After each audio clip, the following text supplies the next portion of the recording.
Hello and welcome back to the podcast where we talk about operating and the art of visual storytelling. I am Dave Commodities, your host, and something a little bit different today. Not completely different, but somewhat different, sort of different. I don't know. We'll see. Um, I actually am going to be talking to Liza Bambenek, who I did a really great podcast with. I don't know, a while ago. And I will probably actually move up in the rotation, so it's just before this. So one will be right after the other. But the reason that I wanted to talk to Liza is Liza was a focus puller for a while and really, really top notch focus puller who I was lucky enough to work with. And just recently made the jump to operating. And so, actually, when we did that first podcast, it was before she made the jump to operating. And we sort of talked about what she thought it was going to be like. And now that she's got a couple shows under her belt, I said, hey, let's get back together and sort of see what it was actually like and what the deal is. So, Liza, thanks for letting me subject you to more questions. Thanks for having me. Good to Hello, see you. hello. We're over the internet. For anybody listening. So you got two shows under your belt as an operator, huh? I Um, do. so uh, how'd it go? I mean, what was like the big jump for you or whatever? I don't know. What'd you think of it? I loved it. I think it went well. Yeah. I remained hired on both jobs I was on. This is a good So sign. at least, Okay. in the most basic of ways, I think it was a success. Um, Always something to learn, always making mistakes still. But I would say the first show was sort of almost a boot camp. There was a both of my DPs were very uh they were aware that it was my first job and took a chance on me regardless, and Yeah. both were very encouraging and, um, really kinda made it possible for that to be a learning experience and not like a horrible crushing experience, And and had you assisted for them or one of them I anyway actually before? hadn't no, it was, Really? Alan Oh, wow. Clavijo and Anna Amortigui, and, Mhm. it ended up being the last season of a show that got canceled after that, but so Okay. it was also, like, season 4 of a show. I knew it it wasn't terribly high pressure because of that. It Yeah. was incredibly friendly people reaching out to me to do it, and it was a crew of assistants that I knew really well. So that was really helpful, and of course, most of the crew I had worked with before as well, so a lot of, like, the typical kinda first day jitters things weren't there that would have been there, so I felt really fortunate to have That's cool. the film community that I've been existing in for a while. Um, Was this a show that you had also pulled focus on at no, all? I'd never worked on it, which So you was had no connection to the show? no, not at all. Wow. Oh, wow. I had some very kind friends of mine put my name in a hat, and it worked out. So Wow. I ended up watching 3 seasons of a TV show very quickly and trying to get the gist, Yeah, and then, yeah, and then our A operator, Brian Nordheim, he great guy. we met for, a beer just, like, the night before we started shooting, and I was just like, he didn't I we hadn't met before, and I was just like, "Yo, this is my first full-time job," and he's clearly a seasoned professional of 30 years, and he was absolutely excited and wide-eyed and kind and like, "Oh, this is great," and what blah, blah, blah, and just, tossed out a few, you know, bits of advice and things like that, but otherwise was just like, "Let's talk about the rest of life," and da da da That's great. da, and da da da, and so it was just he put me at ease as well really quickly. So, Put I you at think ease just from a point of view of not of you saying, "Hey, this is my first time," and him going, huh?" no, his react well, that was what I thought his reaction That's what may I'm be, saying. but Yeah. instead it was, "That's so great. Oh, this is so exciting," and, like, Oh, that's and great. I was just sort of blown away by his generosity and kindness, Yeah, yeah, I mean, we spent the next 4 months, I think, hammering it out pretty well together. A good that's mixture of great. sort of his seasonedness and Yeah. and me being able to ask him questions and also just watching him, sitting back and watching him, and then, both Alan and Anna I was basically just I think the best part of that first job was that I was able to drop all recognizable, like, I don't wanna say ego, but something like that. Like, I was just like, "I'm a beginner. I know nothing. And so therefore, any comments, any feedback is like, I can't take it any way other than this is here to like help you get better. So I feel like in some miraculous way I had a pretty decent attitude about being a beginner and being not great potentially, and I think that was really helpful actually, just to be really open, and somebody would give me some feedback and I'd be like, "Okay, great." And it wouldn't crush me. And it was which I think in other versions of my career, I think feedback has sometimes been a little crushing. And I I think and I'm to and I'm all of not us, yeah, and right? I'm not saying Yeah, feedback in didn't wasn't ever crushing or whatever, but I was able to just take a note and be like, "Okay, great. Yes, let me do that. Totally." Like I'm absolutely like a sponge at this moment. So I that's think great. that was, like I said, sort of the welcoming environment, familiar faces, um, and just feeling supported was massive. So And do you think well, the welcoming environment that he obviously, I mean, that was very specific that you mentioned, but it sounds like there was a larger, like, sort of everybody was understood and wants you to succeed. Do you think that that almost like mentally allows you to go, okay, I hope I'm not going to fail, and I won't fail, but if I do on some level, it's going to be okay. So like it takes some pressure off of you knowing you're not going to have to go in and be expected to be perfect from the minute you get there. I think it was nice to have a crew of people who probably 90% of the people there knew me and knew where I'd come from and knew the kind of work that I had done in other capacities for the last 25 years. I Yeah. mean, this community was a smaller potential year span of that, but um and I also was kind of like, I don't know, some sort of a day by day thing. Some days were Yeah. great, some days were difficult. More than that, it was like each day was up and down. High moments, yay, this was a success, no feedback, they loved it.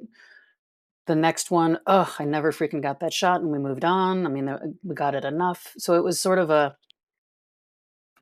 learning to ride this roller coaster, but knowing that I think there were people there who people there were there to help me succeed, and I didn't feel like I was tossed into a gauntlet of any kind. And again, like, them choosing me knowing that I was new, to me also said they know what they're getting. They know what they're potentially getting into, good and bad.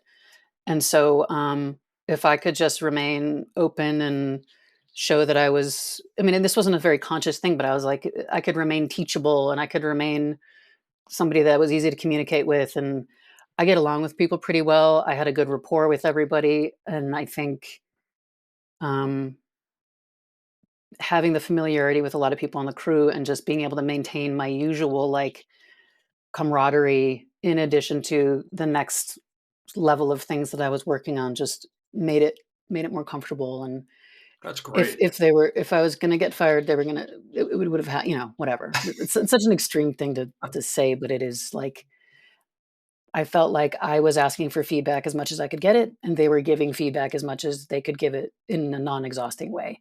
And Yeah. so I felt like I was aware of how I was doing in everyone's eyes, and you What know, was there?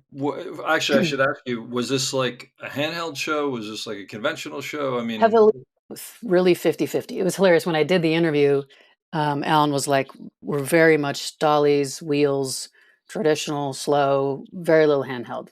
yeah, And they then always say that. and then, we had, like, an opening party, and he's like, "Actually, our showrunner would like to do a lot of handheld and whatever." And I was like, "Okay, great."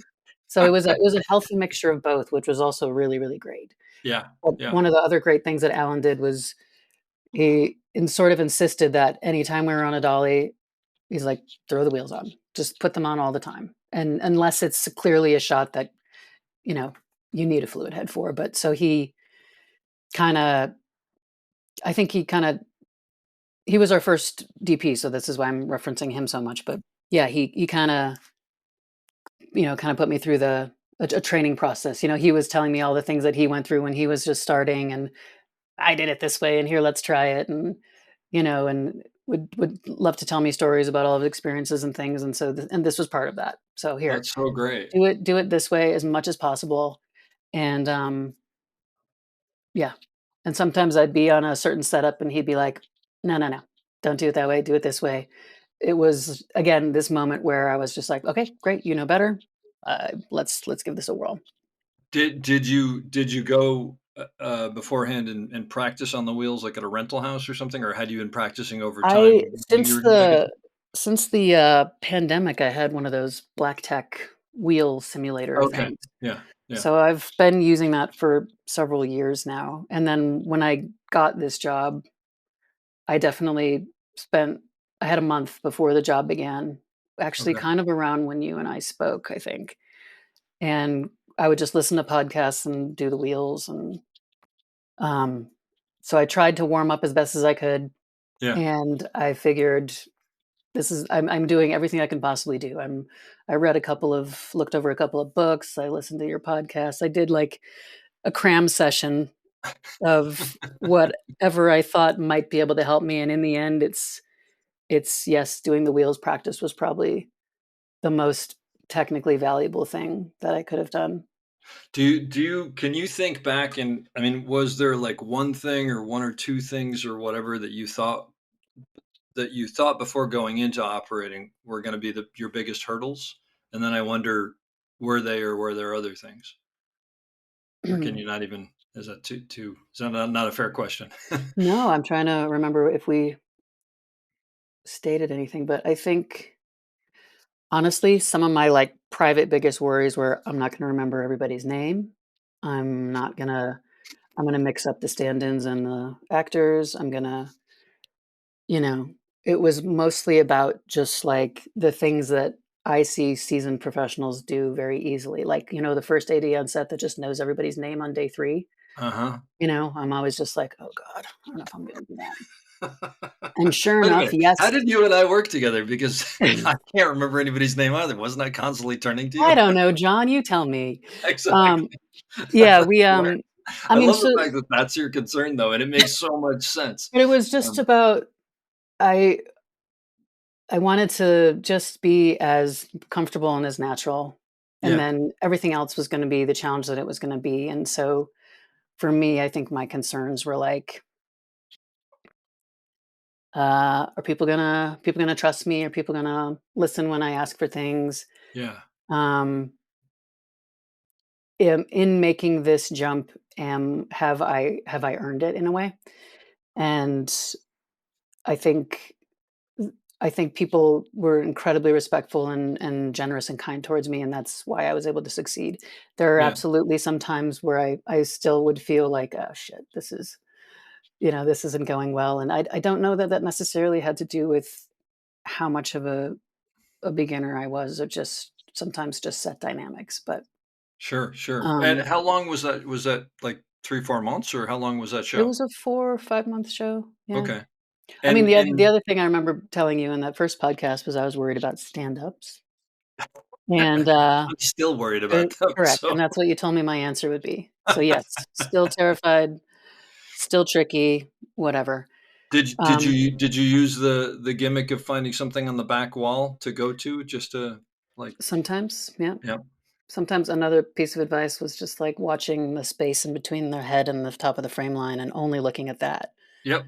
and not their Yeah. head and the whole frame, um, and then it was also interesting because throughout these last 2 jobs, like, on the note of, like, a stand-up, some DPs would like, "Don't interact with the cast, da da da, just you have to figure out how to do it in a way that you can always do it yourself no matter what." And Yep. then other DPs would be like, "No, no, no, tell them to slow down, tell them you're on a 180, and you just give them help." And it's just sort of so there was always a different opinion of, like, how might I smooth this out? Should I even attempt to smooth it out with an actor? It's like, ideally, you don't wanna have to talk to anybody about anything to be like, "Hey, I'm," 'cause, you don't want it to be like, "Hey, I'm incapable of doing my job. Can you help me?" But sometimes, as we all know in all the positions, and especially in this department, sometimes you need that a little bit, and there Yeah. are ways in which a tiny thing can really help. And then there's the actors who just know it, as you're well aware of. the actors who they're like they look at the lens. I got into the habit too of realizing which actors were sort of more keen to that, and I would just, flip the screen around and show them, or, with my hands around my own head, just indicate where we were so they could, and that gave them the option, if they had a clue about what I was referring to make an adjustment or whatever, and if yay, great, and if not, whatever. So, things like that. But in terms of, like, the concerns, I don't think I realized how exhausting it was gonna be mentally. Everybody says that. It's so much communication. I mean, and it's so much listening. And I'm not saying I didn't listen or communicate before, but it's on a very different plane with a very different group of people. Mhm. Um, all of a sudden, the 270 degrees in front of you is just you have to constantly be listening to it, constantly be aware of all the changes. And I think remembering again, just I calling people's names out when you need things, da da da da da. It to me was there was even less time to go to the bathroom than there was when I was a It first. And it's the hardest part of being an that's sort operator. of like a metric, People are always like, "When do you pee?" And I was like, "Oh, maybe during a lighting setup, I don't know." It's like, you can't pee during the lighting setup. No. It's like maybe a rehearsal or maybe, and it's like you wanna be at all the rehearsals unless they're like private rehearsal, So, I think that was also a surprise. I think it's funny because so many people say that, and it always makes me feel better. Like, so I'll get home and I'll be completely exhausted. I'm like, I didn't do that much today, but I think that because there's so much that can destroy what you're trying to do, that even if you've got it all under control, you're still constantly going, "What am I missing?" Or Yes. did I pay attention to that, or is that coming in, or whatever. Yeah. So you don't turn off. It is that's interesting that you said that. Yeah, Was and so coming look, I've worked with you as an AC, and you're a fantastic AC, and you know your job really well, and you sort of, when I met you, you completely had what I call your set voice, which is just like, you just, I need this and we got to do that or whatever. I mean, however you say it, but yeah, there's a, I know what I'm doing or whatever. And I'm wondering, did that transfer to being an operator, or did you sort of like go back to sort of going, I'm not completely sure, so I'm not going to like call things out or whatever. And if that is the case, how long did it take to get back to that? right. I mean, in communicating with the department, I don't think Yeah, just anything like what changed. you need to have No, no, happen no, I'm because just saying, yeah, I'm saying, like, communicating yeah, with, like, assistants and everything, yeah, I felt that didn't shift very much, okay. what I needed, whatever. I did find that, um I was also surprised at how much communication I didn't have with those people, like the assistants, the loader, like I use because you're usually on a walkie and chatting all day, and I was surprised how cut off from the people I had been in a crew with for so long I felt. And then I was talking to directors, actors, set Oh, dressers. interesting. But, Yeah. it was wild to me that I was just like, "I have no idea what's going on in the department. I have no idea who's doing," it's like, 'cause I wasn't on a walkie with them, so Yeah. Oh, yeah, that's interesting. Okay, that makes a lot of so that sense. was Yeah. sort of an interesting thing, but, I know what you're saying about set voice, though. I think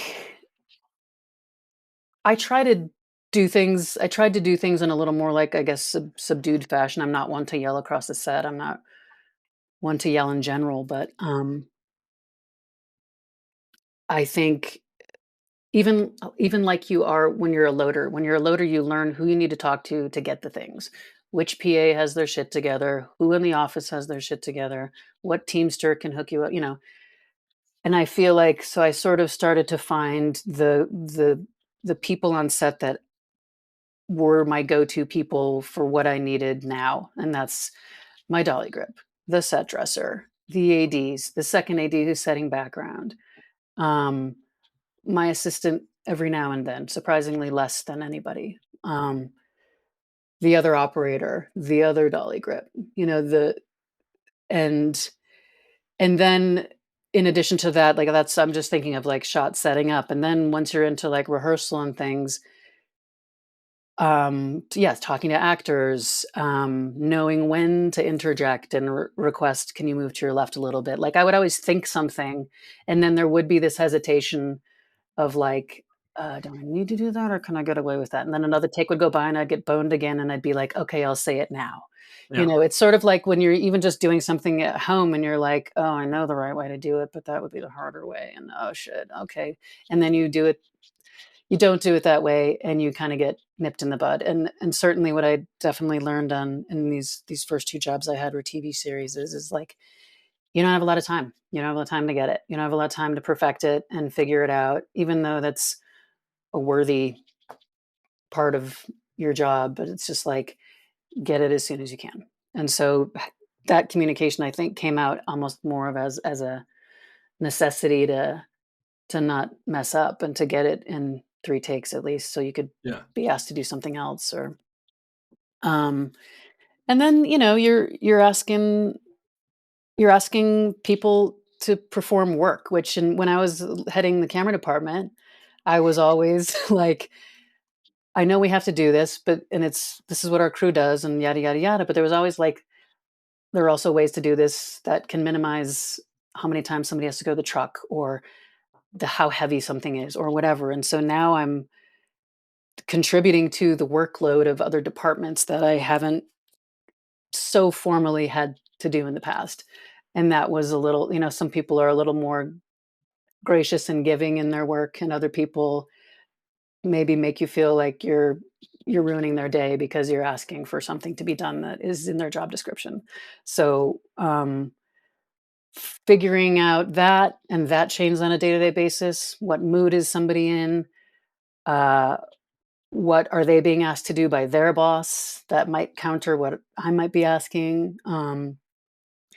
So, like, finding the voice wasn't just about how to speak out loud, but it was also about like negotiating these new deals that I have to make, these new Mhm. arrangements, and and not taking it personally when somebody might sigh when you say, "Hey, I need 30 feet of track over there on that piece of dirt." Yeah, You know? it's funny you say that because that's one of the things that I always, it's like I'll always look for the way that's a little easier to do something if it's being done as well. But if it can't be, it's a weird thing that you sometimes have to go, I'm sorry, but I'm going to tell you something now that's going to cause you to get 10 sticks of track off the truck that's Yeah, 2 blocks away because someone didn't, or whatever. yeah, And you kind of have to be the person to ask people to do a lot of work. And yeah. And I think I, the thing that was most frustrating for me in that way is that I was not used to putting those pieces together. yeah. And even though as a first, you're interacting with the dolly grip very heavily in terms of building the camera and setting it up, but in terms of like you're not around deciding where the track's going. You're at the cart putting a lens on at that time. And so I made a lot of mistakes and I made people do work that had to be undone. And I would ask for the dolly to be facing the wrong way. And there were times when, Alan would step in and catch it before, but he was also there to kind of let me make my own mistakes to learn. And I certainly wouldn't say I wasn't like my word is the last word. I would very much defer to my dolly grip, who had more time being a dolly grip than I had being an operator. And like, so I attempted to make it as collaborative as humanly possible because another thing that maybe later in my career, I'll be a little more insistent about certain things, or maybe even on the next job, be more insistent. But this, again, the beauty of this first job was that I could ask other people and not feel like it didn't mean I didn't know what I was doing. It just meant, hey, I'm here actively learning and let's do this together. And so, yeah, Did you consciously early on have a conversation with your dolly group and just go, look, I've been around, sets for a long time, but I'm new to this. we If I'm very much going knew, down the yeah, we road. very much knew each other. We'd worked Oh, together many times, oh, great. but Okay. not in that capacity. Yeah. And he was very, he knew that it was my first time, and um, yeah, I would I would defer and, you know, uh, open up questions as much as possible. Like, "Hey, here's the move. dance floor track. Here's this. What do you think? Do we Yeah. need the P we had 2 dollies as options, and it was just like, which one should we take for this? And, you know, um, things like that. I kept a little journal for the first, I'd say, 4 or 5 episodes, and it Oh, was like wow. every day the thing that kinda bit me in the ass that day. What was it? And I would write it in the book, and, Did you find that things repeated, like the same thing was, or was always something different? well, I would only write it down if it was different. Oh, I see what you Certainly things repeated, but I think what the cool thing was that at some point, I stopped writing things down in the book, and that's not because everything was perfect, but I think it was because I had gained enough traction where the lessons weren't as gigantic and as, um, debilitating or That's great. Well, but that means disruptive. you were seeing progress, right? So, I Yeah, mean, I because 'cause think you're never that's gonna if you were yeah, to do that religiously, you're never ever gonna no, go, "I'm never every gonna day. write in the book No. again." Yeah, and I stopped doing that, and it's funny, like, I don't know if I thought I was gonna, like, look back at it and read over it, but I never even looked back at it, but I had to put the things down so I could remember, and then, That's a great early process. on, I'd, like, glance at it, but then I was just like, "It's sinking in." Yeah, It's muscle memory, it's communication type muscle memory, it's just like, "Okay, here's the process. Here's how it that goes." that's Yada, yada, yada. great. So, What was there a point in that first show that you did where you did something that you just completely it was a complete failure? And you don't have to share what it was. I'm just wondering. The reason I mm, ask is because as a new operator, when that happens, if it happens, uh, I'm just wondering how you mentally get back up and do the next shot. I absolutely did, I'm sure. Uh, in terms of mentally getting up and doing the next shot, well, And not and or mentally getting yeah, up and doing the next shot, you have to, but I'm saying and not yeah. letting it spin you out of control into. I don't it I had definite moments where I would get frustrated and we didn't get the shot and as well as I would have liked it, apparently we got it enough for something or the piece that they would use out of my shot, our shot. And I think it was just some like I told you earlier, that roller coaster that was going on during the day. Yep, Moments of great confidence and great everything's moving slowly, shots are working out, people are in the right places, you're doing the thing, you're in the flow with your dolly grip, and then there's moments where shit wouldn't work, and it was just I think I was talking to some other operators during that time too, and they're like, "That's just kinda how it goes. Some shots are great, some shots are better." And so I think, it is definitely like a mental game though, certainly starting out. Wondering if it's okay or are people just being nice to me because they're gonna fire me at the end of the day? mhm. Are they just being nice to me because they don't wanna, uh, you know, I can take suggestions and critique. Like I would prefer that to just somebody being like, "Oh, it's okay," like. And I feel like people actually did approach me kindly with productive and constructive critique. So, That's great. but what you're describing, absolutely experienced that and felt that 100%. And then I also had moments where I felt like things went exactly how I wish they would have gone, and they were Yeah. beautiful and wonderful, and, I was really proud of our work, and I had, um let me not forget to mention, I had a great focus puller with me, Ryan Bushman, and Ryan used to be, like, my PA and my loader and, like Ryan's pulling focus now? oh, for quite a while. I didn't even know that. He's For quite a great. while. Yeah. What a totally supportive person to have Yes, and with you. I came in, and he, for the first couple of weeks would kinda not necessarily, like, whispering in my ear, but, like, I would there would be, like, the we'd have the rehearsal, Alan would say something to me, and then he would be like, "When Alan says that, he actually means this," or, Oh, "In wow. my experience." I mean, it wasn't, like, it wasn't in an annoying way at all, but he was I totally there to be like, "Hey, I've been doing this show the whole time. Oh, I and need" or he's been on the he's been show. on the show the whole Oh, even yeah. better. Wow. And then or he's just like, "This actor tends to do this," or Oh, he jeez. just he really gave me kind of the beta for the show. And it That's was like fantastic. and so Yeah. that also was critical to me just kinda having a slight leg up from an absolute beginner. I've never Yeah. been on the show before. Understanding the set, here's how this AD does this. Just Invaluable. yeah, super great. Yeah. So again, Yeah. I remember when I came into ER, my assistant focus puller was Terrence Nightingale, who, I mean, is the reason that I was able to not get fired for a long time. But I remember, I'm not going to say who, but on the first day we were putting down marks, and he came up to me and he goes, "Just so you know, he will be nowhere near any single one of those marks." I was like, "Really?" And yeah, he goes, "Yeah, just those are suggestions to you and nothing more." And it, like he gave me the full rundown on everybody, and the same thing is it's amazing to have that. yeah. And also, by the way, for you to have someone like Ryan, who I'm sure, like, would come up and go, that wasn't that bad. We're going to get the next one, or, whatever. I mean, he's just such a supportive person. He'd be very realistic about our work, Mm. and he would be very excited when we did something well, and That's quite great. frankly, he the fact that he is such a good focus puller meant that even if I messed up a little, the shot was still wonderful because he was making good choices and, like, so to have and he was just fast to build, quick to get it on the dolly, as Yeah, much time as I could have with the camera, I had.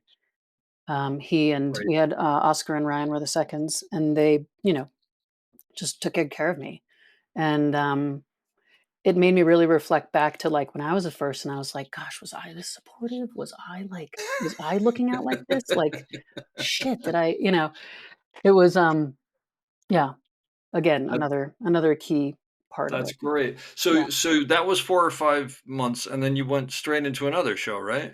I did, I had worked on, a show called Dark Winds as Oh, the A first for seasons 1 and 2, uh-huh. and then I left season 3 to do a feature instead, um, and I while on set for The Cleaning Lady, which is the show that I was on, first, my phone rang, and it was a DP from that show saying, "Hey, there might be an opportunity for us to work together on this. Just wanna give you a heads up and see your calendar and all that," and it ended up working out, That's and great. incredibly great. I mean, I to have moved up in this work climate and to be able to go from one job to the next, I was like, "Well, this is a freaking fluke." Yeah. And I was really happy about that. And again, a show that I'd worked on for many years, knew the cast very well, knew the crew very well. I felt like I was welcomed back and, like, taken care of in a very similar way that on The Cleaning Lady, but instead this was a show that I'd actually been on, So and, so it when was you great. when you went into that, now your second show as an operator, and also it sounds like not too big of a gap in between. So it's not like you got kind of rusty in between. 4 days. There's Yeah. no gap in between. No. Um, Unpack, repack. did you walk in there feeling like, I don't know how to do everything as an operator, but I can do this? Like, did you walk in with a lot less doubt? Day 1 was a very different day 1. Yeah. You know? Um, we were outside, which is one of my favorite things about that show. I prefer working outside in terms of just, like, choices and flexibility and Yeah. just I think it's a more interesting place to There's more be. freedom, that's for And sure. the show that Usually. I had just been on, we were on a lot of the same sets over and over, which is also something to learn from, but so it was just great. First thing we do is, like, a car driving up, parking, lady gets out, walks into a building. So great, you Yeah. know? And, um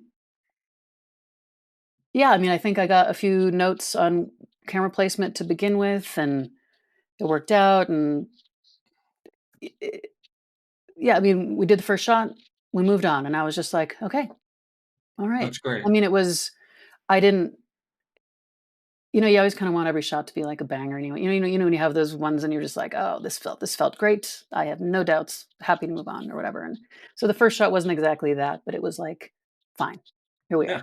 are. The car has driven up and the person has gotten out. Yeah. We'll get into the scene." Um So that was yeah, it was a That's great. definite it was a notable difference, and honestly, the rest of the show was notable in that way, um, because I wasn't,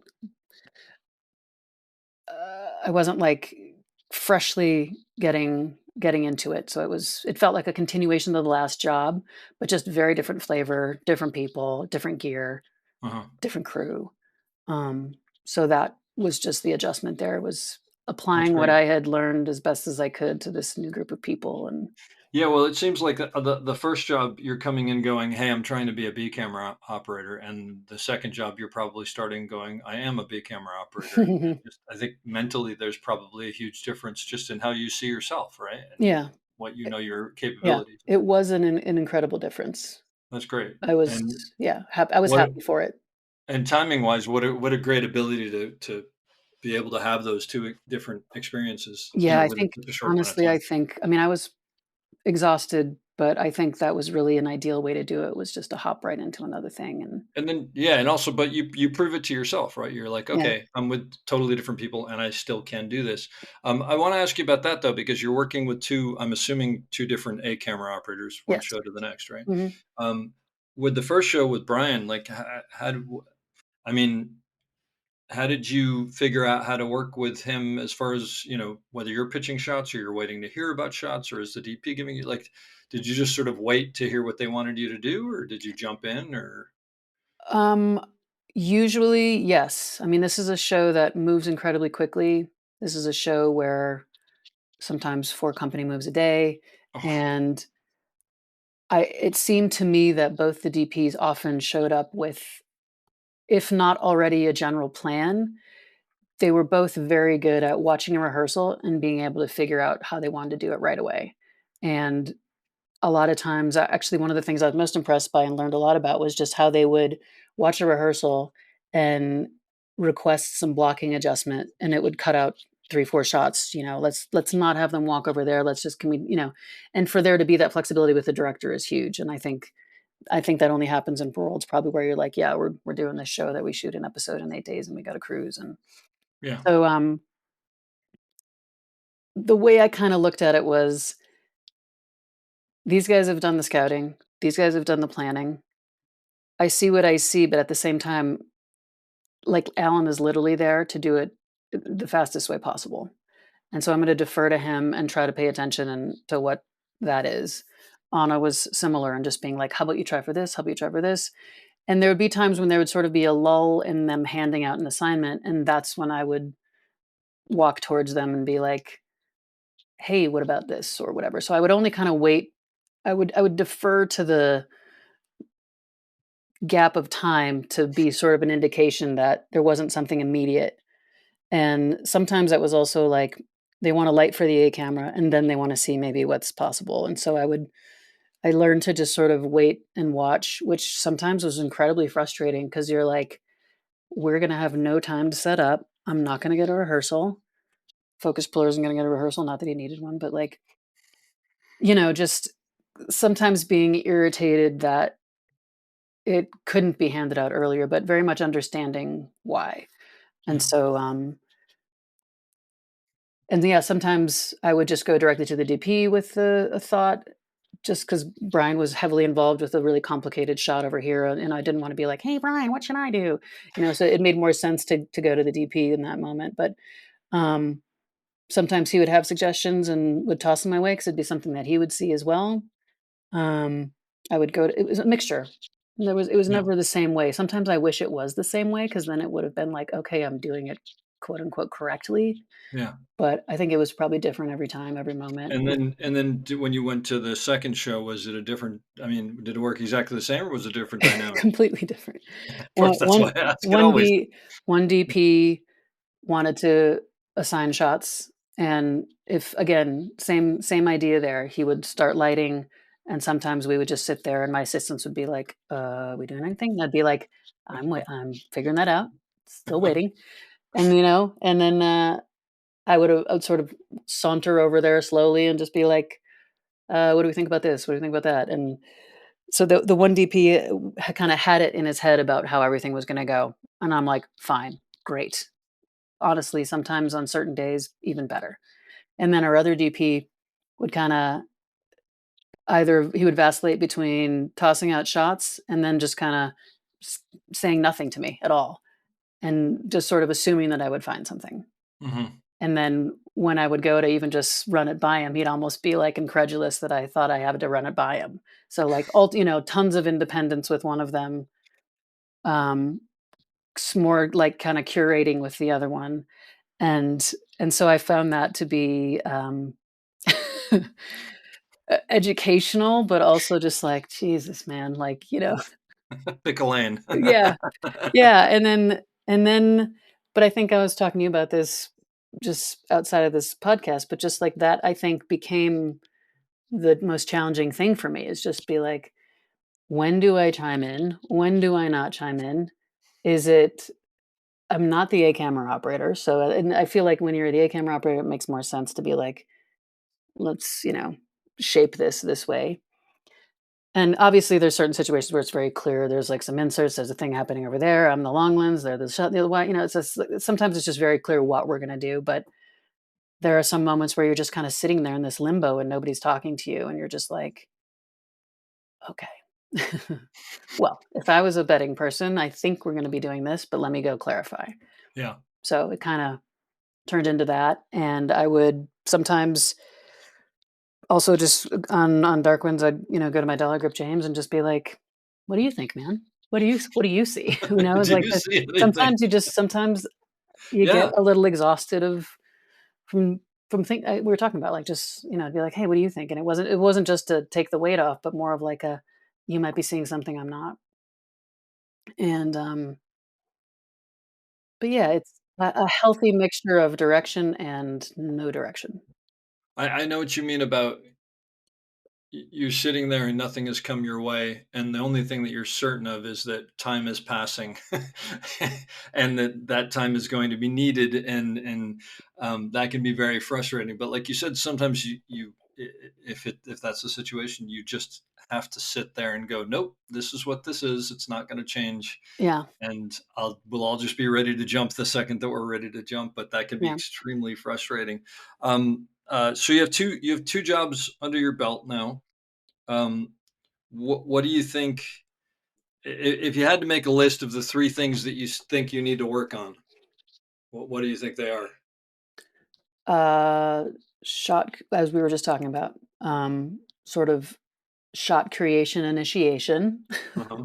maybe figuring out that dialogue with each DP sooner. I don't know if there's a way that you sort of establish like how do you like to do this? How would you like to do it? Or is that just like a dead giveaway of like, oh my gosh, she doesn't know what she's doing. Uh, so yeah, some shot initiation, thinking more about having more to offer in that way, but also it's often just also so dependent about how they want to work too. It's Hmm. interesting. That always just technical execution, just reliable technical execution, and then probably the big three, the big number three that stands out for me is just learning how to use the tools at my greater disposal, largely the grip department in terms of track placement, um, choosing equipment the first time, the right time. I mean, I've often found my way to the right thing, but that's no way to Hmm. do it. So there's also a lot of times where plenty of times where we chose the right gear the first time. Sure. So to me, that's also something that felt better on that second job was just knowing what I needed, knowing what would work, knowing what as best as I could at that moment, I should say. Yeah. Yeah. So just becoming better at knowing um, spatial spatial necessities of certain gear, heights of things, getting to know each dolly's capacity even more. I mean, I feel like we kind of exhausted that, but just being better at work. I mean, I think what's frustrating is I'm working in a world where nobody uses finders, and we didn't even have a physical finder on the first job I was on. And so for me to be able to, I mean, we use our Artemis probably more than anything, but Hmm. being better at like I feel like there was the expectation that you were gonna set a shot up as accurately as you would if you had the director and the DP with you in a finder and your dolly grip laying down marks, as there was to a bunch of just conversations happening in thin air that didn't use those tools and those physical landmarks. So to me, that was kind of frustrating because I definitely came up in a field of people who were very much like, let's look through the physical eyepiece, let's run the rehearsal, let's do it right, and I'm not saying this is wrong, but it's just the way that this business Yeah. can often move. So Yeah. to me, Not be everybody is the Coen brothers and Roger Deakins, so oh, you read into that? just a little And, bit. But yeah, no, but but many it's a people, really good handicap to have, but it is a handicap to have had to have been on shows where there was the luxury of time and the luxury of yeah. people knowing really what they wanted, So, and yeah, I it's mean, about it's a different, and TV especially, it's a yeah. different thing. So you So got to know how to do to both. be able to better place a camera and equipment that is heavy and gonna take a bunch of time with knowing less and less information, so it's like, again, yes, I can sit there and whine that it's not this way, but otherwise just getting a little better at doing it with less information. And even if you get better at those things, that doesn't mean that when you get on that show with the viewfinder and the time and the whatever, that doesn't mean that that hurts you in any way. It's you're still better, but it just Yeah, means that when you don't have any time and the sun is going down on that show, or the the train is coming around the corner and they want to grab a shot of it, you'll make the right choice at that yeah. point. So it has value for both of them. One thing, though, about not having a physical finder and using that regularly, though, is that it does encourage you to learn your lenses. Sure, you'll Yeah. glance at the Artemis every now and then, but I think, we were also being encouraged to just learn lenses, being able to call them without needing a finder, and that becomes really valuable and can quicken things up sometimes, and then you go to the next job, and it's different camera, different sensor, different lenses, and so you kinda have to readjust each time, so, also a learning tool sometimes to not have a tool. Um, And it's just totally the wild card too of an ensemble cast and a scene with 10 people in it and getting blocked, and it's just like, I think there's so many times when some of the best things we did were very lucky, and then there were things you'd set up and you think you'd sorted it all out, and you just get boned by this fucking lampshade or a you know, yeah. it was very humbling to think that you could manage all these moving parts and make it all perfect, Yeah. so to speak. And Yeah. so, yeah, but That's great. those would be the And 2 I things. asked you this earlier, but I'm not sure if you said it. Was there something that you thought was gonna be a bigger problem that wasn't? Like, that you realized, "Why was I so worried about this?" It's actually not, or was there not that? I would say I got a solid B plus on remembering people's names. I Okay. wouldn't mind if that was an A minus or an A plus. Alright, but you got there. Yeah, okay. Yeah, yeah. I mean, sometimes I couldn't even remember my dolly grip's name or, you just mix names up all the time and, Right there with you. something that was hard that ended up not being. It's okay if you don't. I Yeah. mean, I just I was think wondering. no, nothing Yeah. really stands out. I think there were consistent, gradual, lovely challenges that were all very educational. Did you feel that after playing focused on such a level and for such a long time that you were able to completely, like, let go of that and let Ryan do his thing? Like, "I don't care, you do what you get." Yeah, oh, that's great. 'Cause, 100%. Oh, well, the no, reason I ask is there's no I know brain space for that. no, but I know people who have made the jump before who sometimes will, like, almost, this isn't the right word, but it's almost like hide back in that because that's their comfort zone, Ah, and be like, "Oh, no, put the thing this way and you gotta put it up this way," because that, while they're figuring something out or whatever. I So mean, you I'm much definitely the different. operator who's sitting there touching the camera a lot. Like, I still love that it's this Yes. object and it's Sure. fun, I'm arranging things, but it was, um no, was I mean, certainly there's sometimes where there's conversations that need to be had because I wouldn't agree with the focus pull not necessarily with just Ryan, but, like, You mean choices? there's things Oh, to yeah, talk about with that's choices, and it's sure. also, like, let's give 'em some options, and, Mhm. I found that it also was my job as an operator who had been a first to know the struggles of the person and to sometimes try to help with that or box out a little bit for them if they needed more time or another take or something or um but I didn't I as you mentioned, I think when we first spoke, it's kind of incredible how quickly that all goes away. Yeah. That's great. There's not the brain space to deal with it. That's what I always thought. Yeah. But I do know some people who can't let it go, so that's why I asked. Well, I can't wait to work with you at some point again, as an operator, because I'm sure, I'm sure you're only gonna continue to progress. So you probably start getting bigger jobs than I'm allowed to do. But I highly doubt remember my that. name when you get them, okay? I highly doubt that, Dave. um, but I really appreciate like you being so introspective about this because it's not the easiest thing to always do after the fact, Yeah. and to be It's realistic about yeah, it because it's a huge jump yeah. as you've found. I know there's a lot of sort of hemming and hawing about this whole experience, but I really did enjoy it. Like, Great. it's I really love it. It's so much fun, and I felt like, um I felt happy to be there, I felt glad to be there, and I felt like I deserved to be there, which was really a great feeling, and I have a lot of work ahead of me, I have a lot of things I need to learn, but I think I was also just excited to be in a position where there was, again, a bigger learning curve. I think I was, um, not necessarily getting bored with focus pulling, but you know how it is when you're in a groove, and so it was a joy to be a beginner again, I think is what I'm trying to say, Yeah, and, yeah, I really enjoy it, and I that's great. really it's also such a great vantage point to watch everybody else doing their jobs.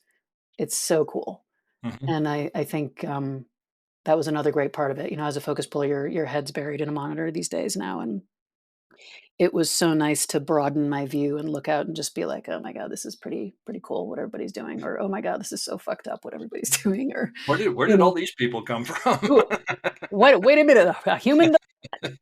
Yeah, Exactly. no, Um, so just that's great. No, I love that. It's yeah, fantastic. and I'm Yeah, just grateful to everybody who's been supportive because yeah. I would not be here without other people's Well, support. also, I mean, I don't know if we mentioned this, but you mentioned in the first podcast, you're in New Mexico, and it's a little bit of a smaller community, and I'm sure I think you probably know most of the people there, and I'm sure one of the great things is everybody there. I'm imagining, but I think I'm probably correct. Just wanted you to succeed. So, you really had two great opportunities there. I would say the only other thing that could be thrown in there that would make it better is if you when you get called in to replace someone that everybody hates, you can kind of do anything you want. That's the best job. Oh my god. No, but I mean, just Hey. like when someone gets fired and nobody liked that person, and you come in, everybody's like, "Oh, this is What fantastic." Those are the best jobs in the world to get because you can be like, "Yeah, I'm going to chew gum through this whole scene," and everybody say, "Yeah, we don't care. That's oh fine." my god. Yeah, Hilarious. but no, it sounds like you had just I mean, really, really great. Uh, uh, great opportunities where you could just you were able to just concentrate on the things that you need to concentrate on as an operator, which are numerous in and of themselves, as opposed to going, I don't know any of these people, and these people Yeah. think everybody thinks I don't know what I'm doing, and all the other things that come with starting to operate. It was clutch, really, It's for me to fantastic. just be able to ask yeah, to just be Yeah, able to know everybody was yeah. incredibly comforting. Great. Well, Yeah. I'm going to ask you to take us out with the thing that I ask everybody, but maybe more specifically on this one is advice for someone who's going on to their first gig as an operator, since you've relatively recently done that. On either maybe on how to succeed, or maybe better yet, on how not to fail. Um, if there's a world in which you can do some research, like I said, I watched 3 seasons of the show, which was a lot, my god, just to get the feel of the show, to get familiar with the characters' names, to get familiar with the conflicts and the dynamics that exist just in the scripts. Um, familiarize yourself with as much as you can in that way. And ideally, you're working with a few people that you know and use, court those relationships and feed those relationships because those are the people until you meet other people that are going to be looking out for you and you can look out for them. And um, as always, just like being kind, being communicative, listening, um, and not being afraid to ask questions, not being afraid to look like you don't know what you're doing. People know they've hired you and it's your first job. You've made it very clear, and they're still taking a chance on you. Congratulations. Um, be just be like I just was talking about, kind of the whole beginner's mind thing. Like I really found some freedom in that, which I am a bit of a control freak as a person, I will admit. And so to have this place where I could um, fail and not know what I was doing and just be like, this is where I'm at. And to not have that add to any already existing natural stress was huge. So, and then when you, similar to what I've said about being a camera assistant, like I trust people when they ask me questions that they don't know things about, because then I know that they will eventually, they're learning from me instead of just them faking their way through something. So for me to go up to the A operator or mostly the A operator, honestly, and just be like, "Hey, what should I need to do this. What would you recommend?" And then for the most part, with my experience, the A operator enjoys imparting that advice and enjoys helping you out and wants you to succeed. And so still um, know that you're a beginner, but like also use that to your advantage in a way. Keep asking questions, because there's going to become a time when it's not appropriate for you to go up to the DP and be like, "Hey, what do you think?" Or it may not be the most reasonable thing. So yeah, that's my thought. I hope you enjoyed that as much as I did. We'll be back soon with another great episode. Don't forget to check us out on theop.io for all sorts of information on operating and storytelling. So thanks for listening and have a great day.